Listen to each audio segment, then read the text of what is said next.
होए होए क्या अल्फाज आ गए। फरमाता है जी, तुम ढूंढते फिरोगे उजड़े रिश्तों में वफा के खजाने मुर्शद, तुम मेरे बाद मेरे हमनामों का भी एहतराम करोगे। तुम मेरे बाद मेरे हमनामों का भी एहतराम करोगे। बिस्मिल्लाहिर्रहमानिर्रहीम। इय्याका नअबुदु व इय्याका नस्तईन। आज ये जो यूएचएस का सर्जरी 2 का पेपर हुआ है ना, मेरे ख्याल में मेडिसन और सर्जरी 1 के सारे कड़ाके छड़ाके जो है ना वो निकाल दिए गए हैं। लोग खुश थे, लेकिन आज जुमे का दिन है, पता नहीं अब सैड होना चाहिए या नहीं होना चाहिए। अल्लाह की रहमत से ना उम्मीद ना होना। जैसा भी हुआ पेपर डिस्कशन के लिए मुझे आया काफ़ी ज़्यादा। देखो अभी मैंने व्हाट्सएप खोला, मैं अभी पहुंचा, तो मैंने आपको स्क्रीनशॉट दिखाता हूँ कि कुछ मेरे ब्लडी निमोनिक्स और लोगों के काफ़ी अच्छे कमेंट्स आई। एक जो कैटेगरी थी जो मेरी वीडियोस देख के गई थी, कुछ यूट्यूबर्स ने वीडियोस बनाई हुई है, मैं नाम नहीं लूँगा उनका। उन्होंने उसके अंदर बोला कि आप आर्थो करके ही ना जाओ, ठीक है, पास्ट पेपर इनफ है, ये है वो है। लेकिन मैंने अपनी जो वीडियोस की गाइडलाइन थी उसमें मैंने बोला था कि आर्थो को लगा जाना 2 घंटे की, मैंने वीडियोस अपनी बताई भी थी। और जो करके गए थे उसके अंदर मैं आपको यहाँ पे साइड पे छोटी सी क्लिप दिखा देता हूँ, जिसके अंदर मैंने बताया हुआ है कि पेल्विक फ्रैक्चर्स जो है ना, इसकी classification type A, type B, type C, open book fracture, vertical fracture, उसकी मैंने बकायदा डायग्राम दिखाई हुई है, ठीक है। वतन की मिट्टी गवाह रहना, ठीक है। तो जो करके गए थे उनके अच्छे कमेंट्स आ रहे हैं, शायद मेरी वजह से कुछ ना कुछ हेल्प होगी और दुआ तो निकली होगी। दुआ कर दिया करो यार। अच्छा, फिर उसके बाद कम्प्लिकेशन, और मेरे ख्याल में यूएचएस ने इस पेपर के अंदर ये देखा है कि जिन लोगों ने वार्ड अटेंड की हैं और जिन लोगों ने वार्ड अटेंड नहीं की, दोनों में उन्होंने फर्क करने की कोशिश की। जहाँ तक मेरा अंदाजा, अगर आपने वार्ड अटेंड की है ना, तो पेल्विक, अगर आपने ऑर्थो की वार्ड ली हुई है सर्जरी की, आपको पता होगा कि जो पेल्विक के फ्रैक्चर्स होते हैं या कोई भी टांग की हड्डी टूट जाए तो उनको क्या क्या कम्प्लिकेशन हो सकती हैं, तो वो आप लिख सकते हैं आराम से। मेजर कम्प्लिकेशन कोई भी है, अब उसमें अब एक लंबी कैटेगरी चल जाती है जो भी आप लिखेंगे। मैनेज किस तरह करते हैं ये भी बंदे को पता है, खुद लिख सकता है बंदा, कोई इतना मुश्किल नहीं है। क्वेश्चन नंबर 2 में देखो, वो कह रहा है कि सॉलिड है और लिक्विड के लिए फिर उसको बाद में डिस्फेजिया होगा। अच्छा, इन्वेस्टिगेशन किस तरह करनी है? सिंपल किसका है? एसोफेजियल कार्सिनोमा का केस है कि पहले जो है उसको सॉलिड के लिए, फिर ऐसा ऐसा लिक्विड, मतलब वो कैंसर का जो ट्यूमर है वो बढ़ता जा रहा है। इसके अंदर अब क्लासिफिकेशन TNM क्लासिफिकेशन, एसोफेगस उसके अंदर कौन सी है? म्यूकोजा, सबम्यूकोजा, मस्कुलरिस एडवेंटिशिया, उसी के ऊपर सारी क्लासिफिकेशन बनी हुई है। ये पास्ट का भी आई थिंक किसी ईयर का क्वेश्चन आया हुआ है, तो वही same did to copy paste जो है ना वो करना था आपने। बाकी मैनेजमेंट अगेन से, अगर आपने मेडिसिन की बात अटेंड की हुई है, कोई एसोफेजियल कार्सिनोमा का केस देखा हुआ है, कोई सर्जरी का देखी हुई है, ठीक है, लिख लोगे आराम से, कोई मुश्किल नहीं है, ठीक है।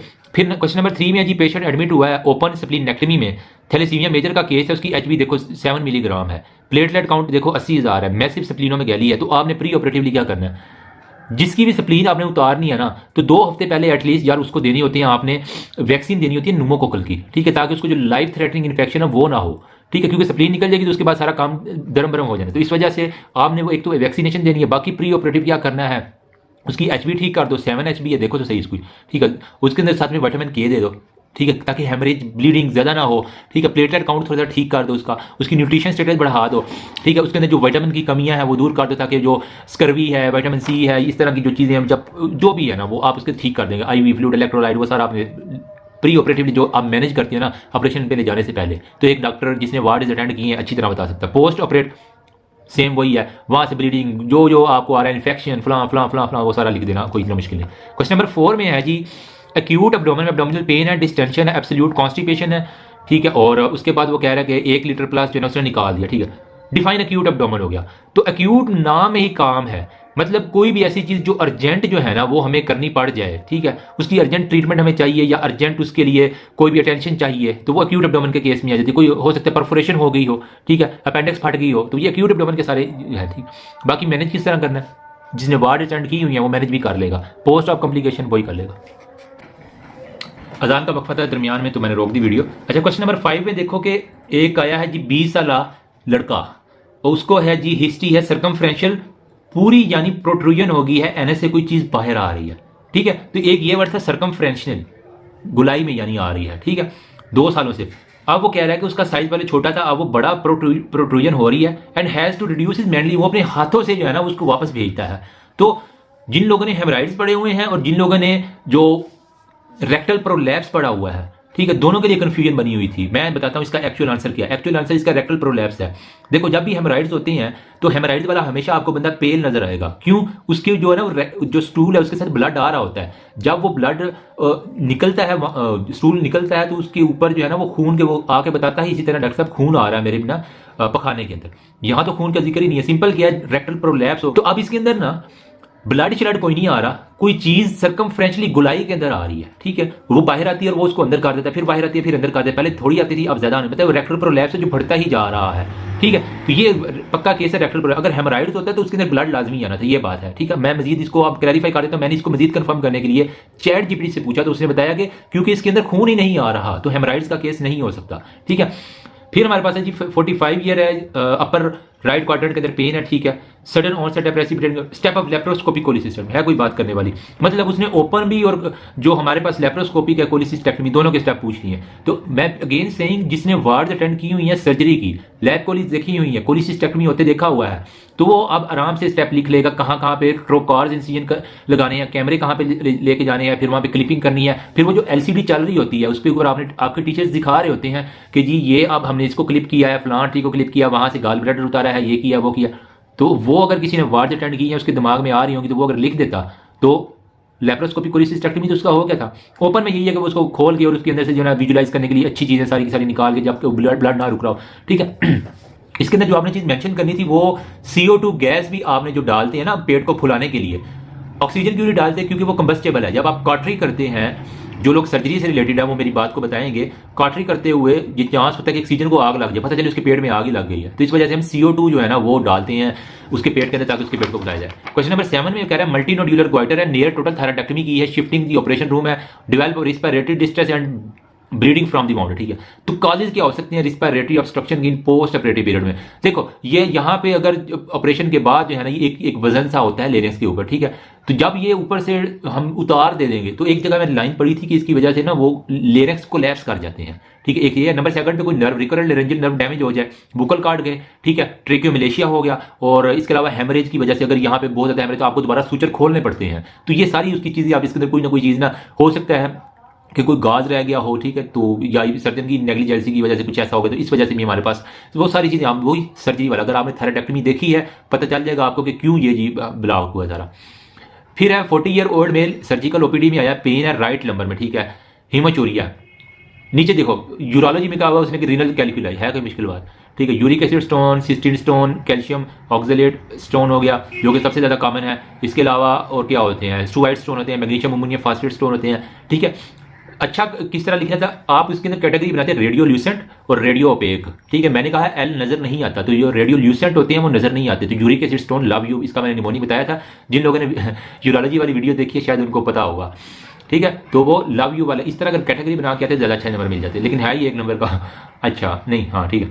कम्प्लिकेशन क्या हो सकती है, मैनेजमेंट क्या हो सकती है, वीनस स्टोन की नहीं मैनेजमेंट आती है, एक्स्ट्रा कार्पोरियल और बाकी सारी चीज़ें, इसके अलावा जो भी आपने फ्लूइड ब्लंट। अच्छा क्वेश्चन नंबर 9 में 30 ईयर है, प्रेजेंटेड सर्जिकल इमरजेंसी में है, ब्लंट रोमा दी राइट चेस्ट है, ठीक है।